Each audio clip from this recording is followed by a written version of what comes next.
Yesterday's high temperature was 78 degrees. This high was 3 degrees above the normal high of 75. Yesterday's low temperature was 51 degrees. This low was 3 degrees above the normal low of 48. No precipitation fell yesterday, which leaves the monthly total at 1 point. Here we go. What? Oh my gosh! Yes! Yes! Yes! Oh my gosh! This went off! And what the hell? This is a weekly test of the NOAA radio warning alarm device and the emergency alert system. During potentially dangerous weather situations, special build receivers are automatically activated to warn Okay, there, I killed it. weather and or hazards for the Florida This went off, I can't believe Southeast it! Alabama, Southwest, and South Central Georgia. Tests of these receivers are normally conducted every Wednesday between 11 a.m. and 10 time.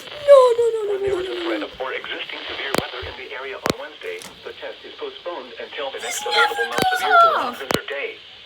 Reception of this broadcast and the warning alarm will vary at any given location.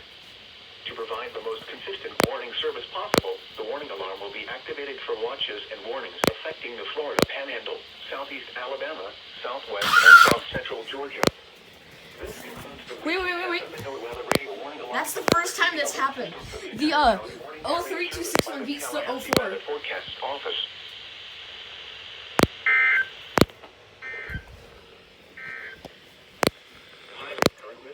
Whoa! Forecast general outlook. The risk current risk will increase to high beginning today through the end of the week as southeasterly winds continue and surf and wave heights increase in response to several low pressure systems moving into the northern Gulf and Gulf Coast area. Okay, so what I like about this 1650 is that the signal is epic. I don't even have the antenna out, and it's perfect.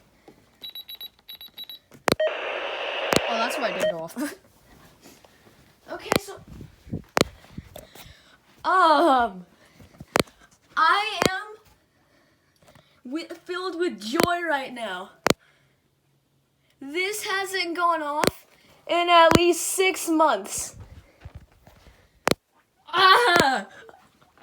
Why? I can't believe it.